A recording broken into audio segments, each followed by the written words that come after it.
上星期4月14、15號，我到新加坡參加了 Aging Asia 2026 World Aging Festival 的一個活動，來看看我現場的採訪。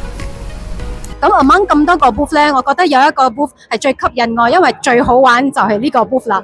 Hello， 大家好，我係 Nathan， 我哋嚟自香港嘅科技團隊。我哋咧最主要就係透過遊戲啦，希望幫助長者咧更加多係預防一啲唔同嘅疾病，包括係認知障礙症啦，又或者係一啲運動，透過運動俾佢哋做預防跌倒啦，增強大家嘅肌肉，強身健體咁樣嘅。咁我哋其實最大嘅特色咧就係咧用一啲好本土化啦，佢哋好中意玩嘅嘢，譬如打麻雀啦。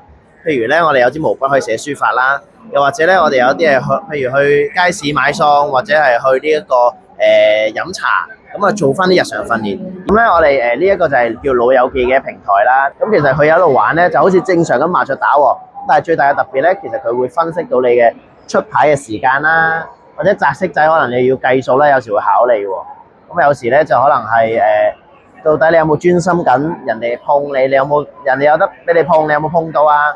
定係你啊成日都做錯牌啊等等？咁又透過呢啲遊戲咧，就去分析啦。透過咧寫書法咧，係可以改善你嘅認知能力嘅。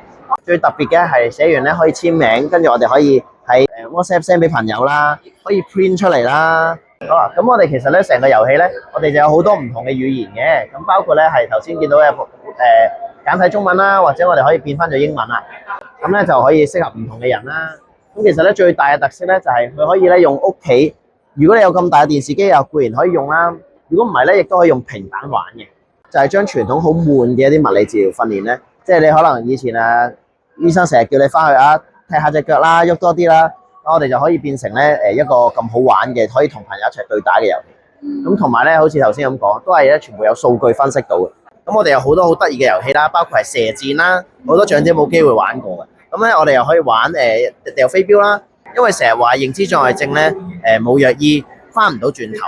咁所以我哋希望咧，其實透過佢哋玩咧，就一路有數據就可以知道佢咧會唔會變差到啦。